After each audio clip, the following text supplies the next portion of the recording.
Bueno, hola a todos y todas. Espero que se encuentren demasiado bien. Espero que les haya servido todos los otros problemas.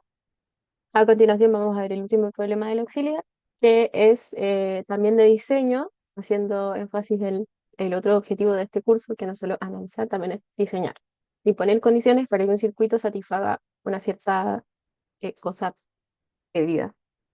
Entonces, el diseño de esta parte es diferente a lo que se pedía antes. Estoy sin lente. Y es diferente en el sentido en que las condiciones que nos piden que se satisfagan no están dadas por una curva, por un perfil de ondas, sino que están dados por un valor de la función. Entonces aquí nos piden, ya, que en verdad también se podría dar como en una curva y que te digan que I de L tiene que valer en 14 milisegundos, tiene que valer 3 amperes.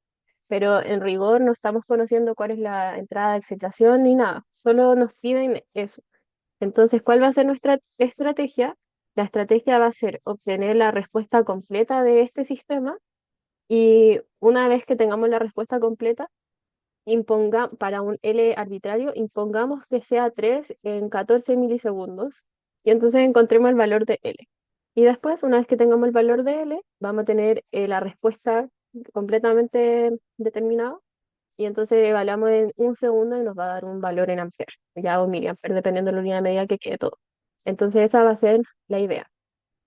Entonces, la idea es que, dado es encontrar la respuesta completa,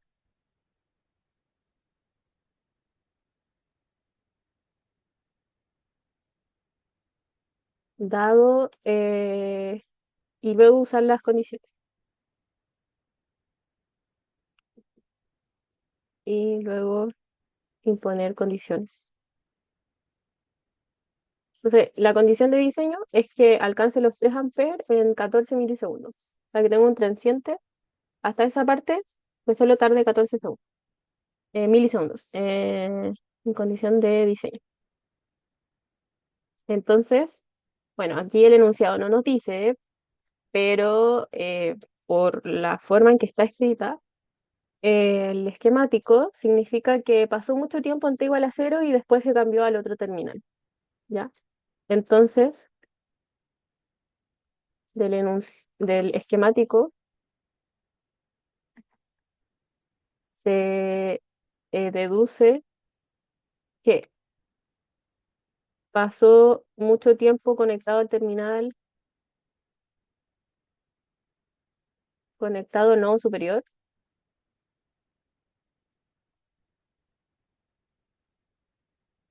y en tiempo igual a cero, cuando alguien como que partió a contar el cronómetro, eh, se cambia de switch, se cambia a nodo inferior,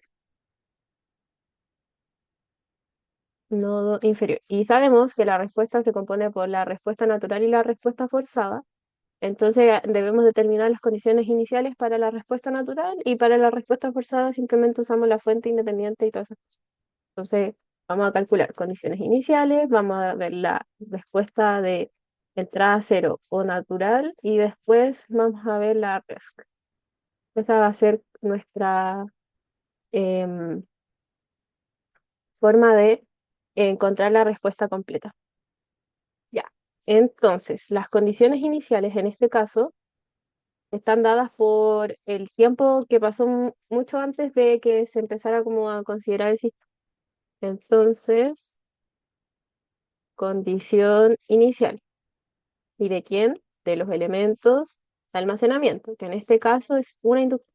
Entonces, claro, el circuito es de primer orden, así que vamos a trabajarlo así. Entonces, eh, antes de t igual a cero, el circuito está conectado así.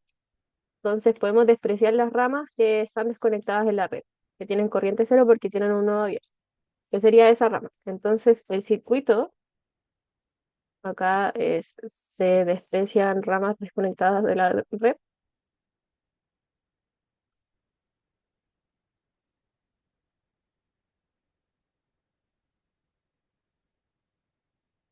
Y entonces el circuito queda como esta resistencia con esta otra en serie, después más o menos 50 volts. Y acá tenemos la posibilidad de modelar modelar la inductancia como un circuito, o sea, como una propia inductancia, digamos.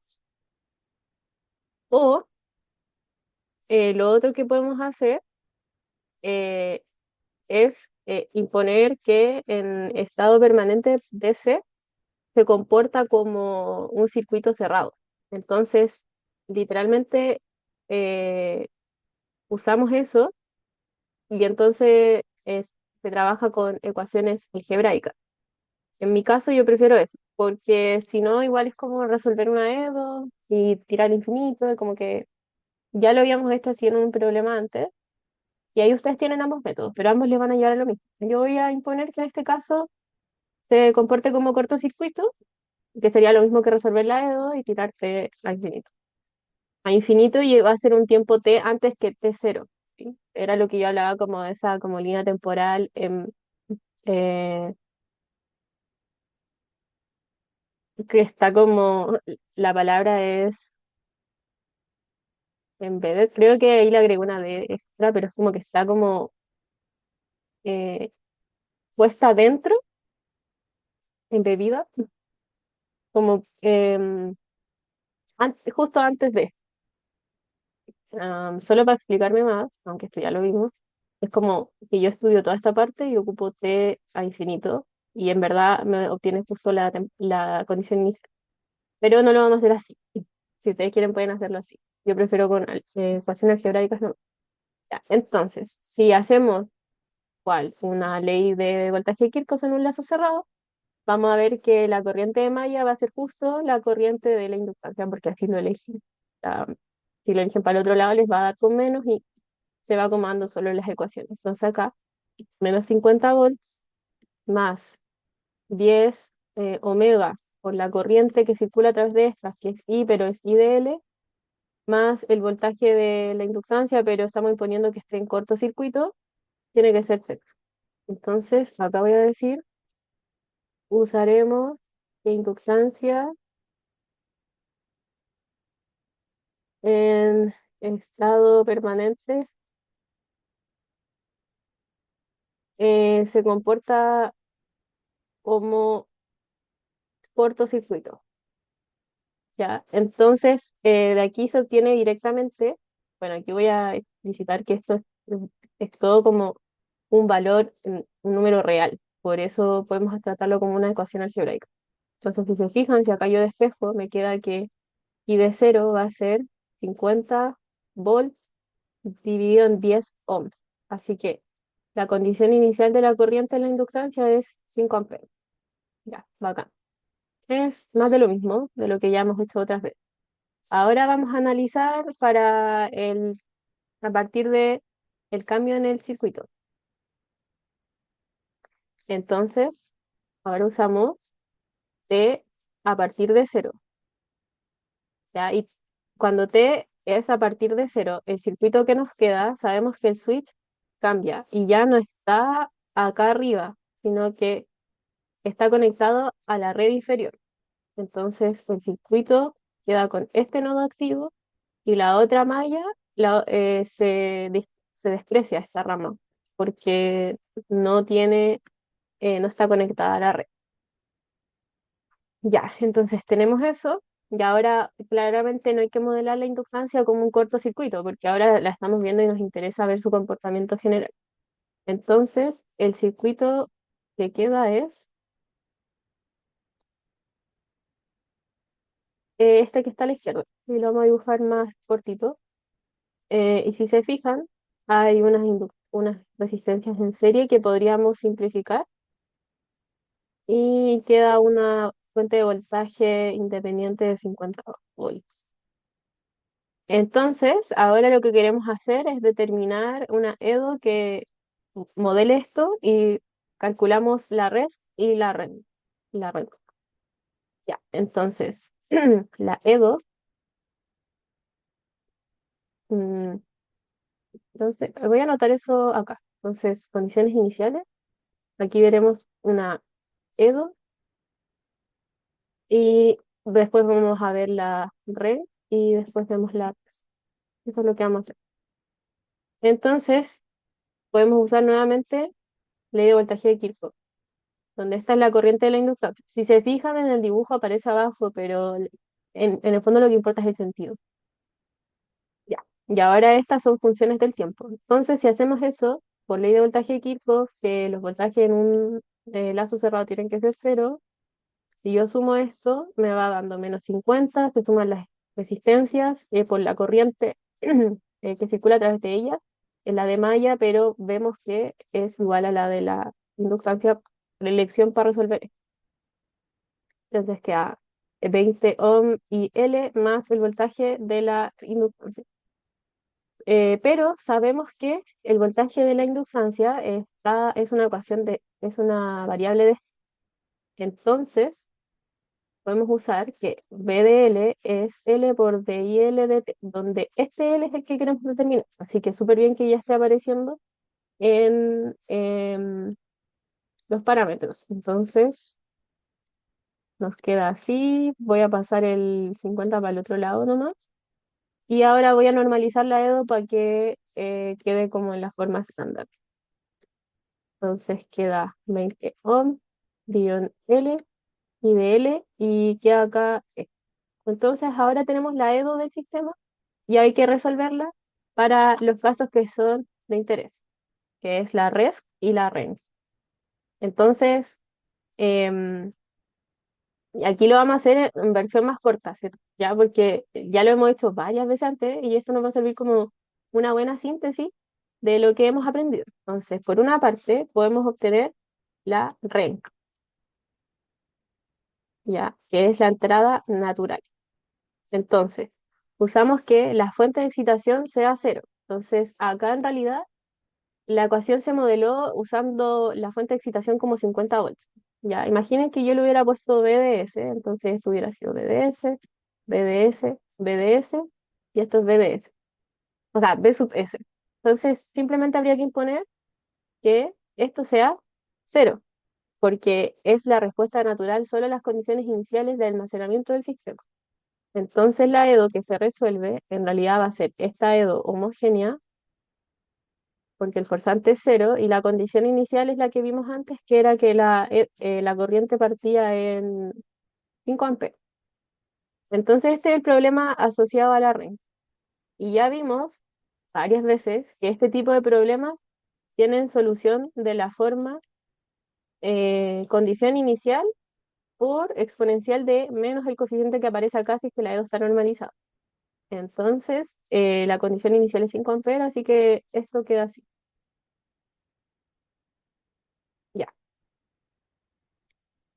Ahora podemos ver la res, ¿cierto? O la respuesta forzada. Entonces aquí sí nos interesan las fuentes de externas, independientes, pero las condiciones iniciales que vamos a considerar van a ser nulas. Entonces se resuelve este problema. Este es el problema asociado a res. Y sabemos que como es una EDO no homogénea, tiene una parte homogénea y una parte particular, donde la parte homogénea, si se fijan, es análoga al caso anterior y también va a tener la estructura em, de la forma eh, solución igual una constante por exponencial de menos el coeficiente que aparece acá si es que está normalizado. Eso. Y la parte particular se resuelve con el truquito de que imponemos que queremos resolver esta EDO. Ahora usamos el lado derecho de la EDO, es decir, el forzante, y imponemos que I de L sea una solución constante tal que estos dos coeficientes sean iguales. O sea, 20 dividido en L por la constante sea igual a eso, se simplifican las L y C tendría que ser 5 medios. porque si i fuese 5 medios, entonces como es constante, su derivada va a ser cero. em, y si se reemplaza acá, estos dos lados son iguales, entonces es una identidad y por lo tanto se satisface la E. Por lo tanto, la solución completa de, por lo tanto, y particular va a ser 5 medios. Entonces, la i completa de la red es la suma de la homogénea más la particular. Y queremos que eso sea cero en tiempo igual a cero. Entonces, si acá sumamos eso con esto, la exponencial en cero da 1 y al final da el resultado de que el coeficiente de acá es menos o sea, menos la otra cosa que se está sumando. Entonces, por lo tanto, ILRS de t es 5 medios de la constante menos em, esto que aparece acá. Y ahí tenemos la res y la ren. Ya. Entonces, ahora podemos obtener la respuesta completa, que es la suma de la respuesta natural y de la respuesta forzada. Y una vez que tengamos eso, podemos imponer la condición de diseño y ahí despejar el. Entonces, la respuesta completa, sabemos que IDL total es de la ren más la res, donde la ren había dado 5 amperes, 1 menos E a la menos 20 LT, y la res había dado 5 medios, 1 menos E menos 20 LT. Entonces, si se fijan, las exponenciales se pueden factorizar y va a quedar 5 menos 5 medios como factor. Eso en amperes. Ya, el 5 medios acá está en amperes, no lo escribí, pero así es. Ya, entonces queda eso por la exponencial y va a quedar el 5 medios flotando. Y 5 menos 5 medios o 10 medios y 10 medios menos 5 medios, 5 medios.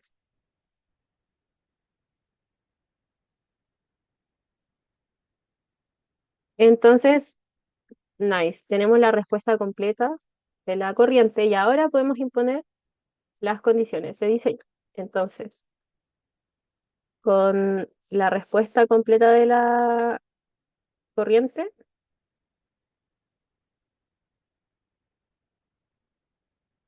se imponen las condiciones de diseño.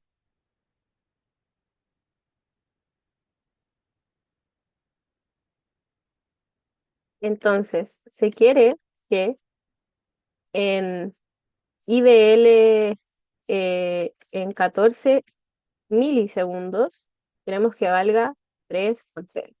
Entonces, nada más hay que evaluar T en 14 milisegundos y despejar L.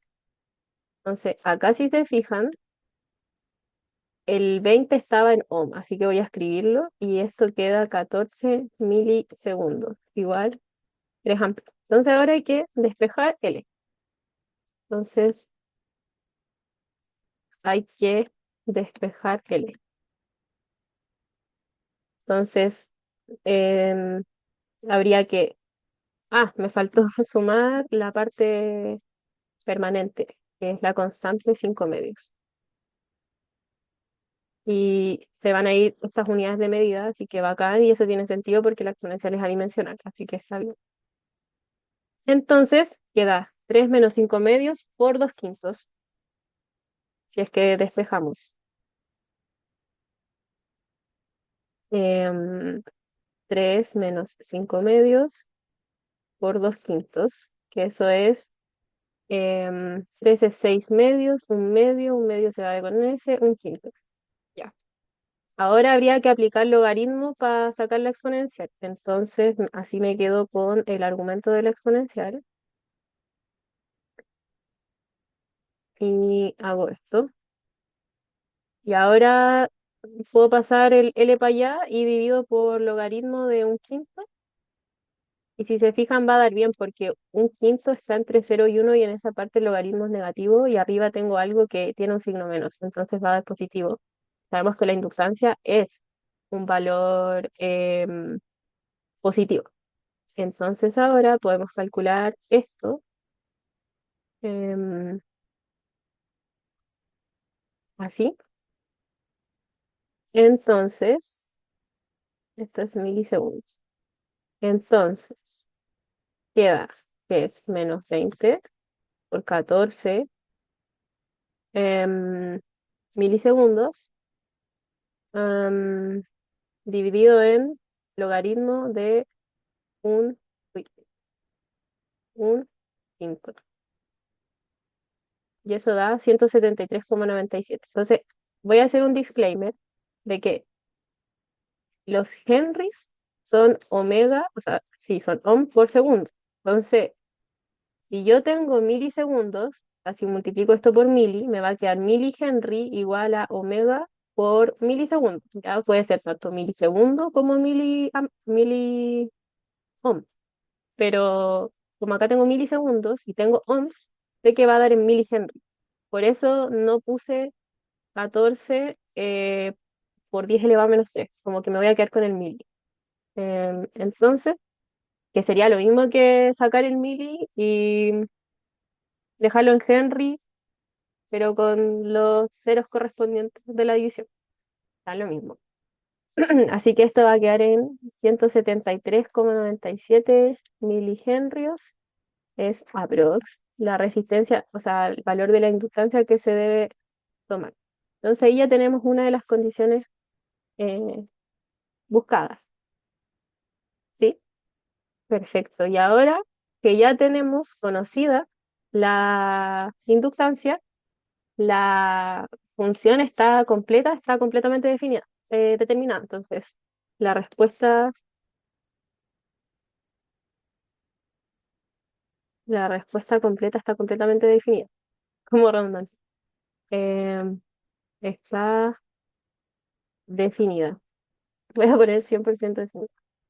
Entonces, como está 100% definida, yo sé que I de L, su respuesta completa en cualquier instante es 5 medios amper de la exponencial de, y ya no me acuerdo qué más es, menos 20 omega 173,97 milihenrios en T más 5 medios de amper. ¿Ya? Entonces, ahora a mí me pedían la corriente eh, en un segundo. Entonces, fíjense que aquí, bueno, es como el precio que pagué por dejar esto en milihenry. Como le dejé en milihenry, esto está en milisegundos. Entonces, si quiero verlo en tiempo igual un segundo, tendría que evaluar en 100 milisegundos para que esto me quede como simplificado. Y ahí es como filo. Parece que me compliqué un poco con las unidades de medida, pero no importa. Digamos, ustedes igual podrían haber escrito esto en 0, a ver, 1, 2, 3, claro. 173,97 Henry. Y entonces esto les quedaría en segundos y ahí ocupan uno. ¿No? Es como lo mismo. Es lo mismo. Ya, pero lo voy a dejar con mili nomás, solo porque ya está en mili. Entonces, como está en mili, y también para hacer énfasis en que las unidades de medida sí importan, como está en mili, em, y sabemos que milihenrios es igual a omega por milisegundos, entonces los omega dividido en milihenrios es 1 dividido en milisegundos. Entonces, esto tiene unidades de medida 1 dividido en milisegundos, entonces cuando use em, C igual a un segundo, que son 1000 milisegundos, porque mili es 10 elevado a menos 3, calza dimensionalmente.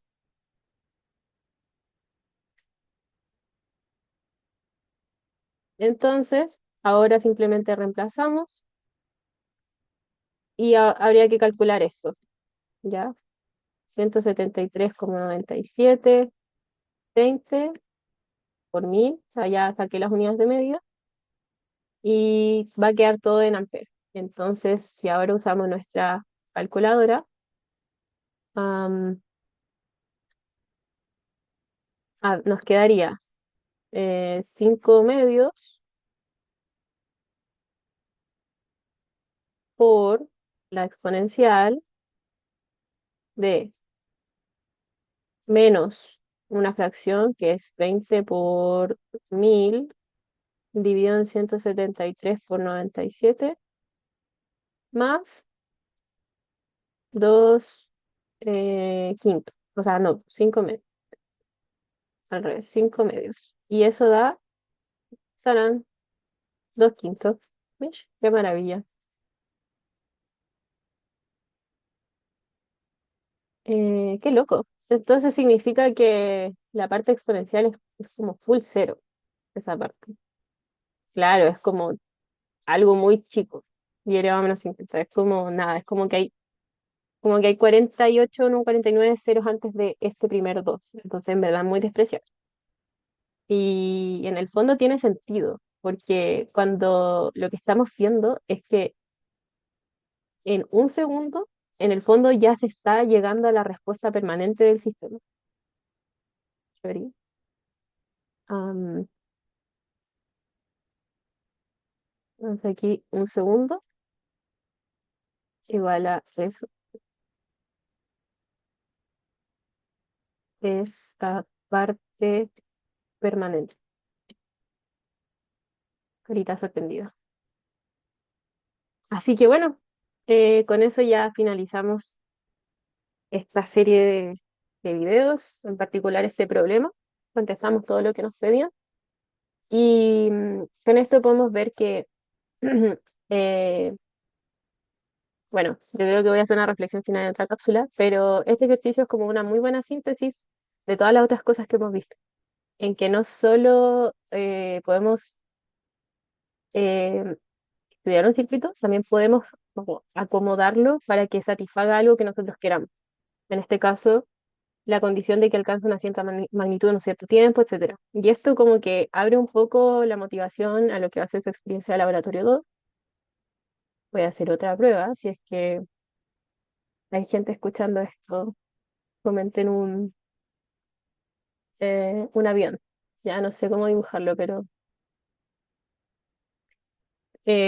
bueno, y voy a seguir con mi idea em, de que en el laboratorio 2 ustedes van a tener que diseñar un circuito. Entonces, es importante que entiendan estas condiciones de diseño. Ya igual se van a ir viendo como otras técnicas a lo largo del curso, pero es importante que tengan esta noción de que no solo ustedes tienen derecho a como analizar un circuito, sino también a manipular sus componentes para que la respuesta sea la que ustedes deseen. Que en el fondo eso es como el propósito de todo esto. No es como que en general hayan circuitos y nosotros lo analicemos. O sea, sí, cuando el circuito es desconocido, pero alguien lo tuvo que haber diseñado. No, no, no vinieron extraterrestres y están así porque sí los circuitos. Los circuitos están hechos para que satisfagan algo. Y esa parte es la más compleja al final, el diseñar, el decir qué valores requiero para obtener ciertas otras condiciones. Así que, bueno, esa es la magia de este curso. Que les vaya súper bien y cualquier cosa ahí me pueden escribir o lo vemos en persona. Chau.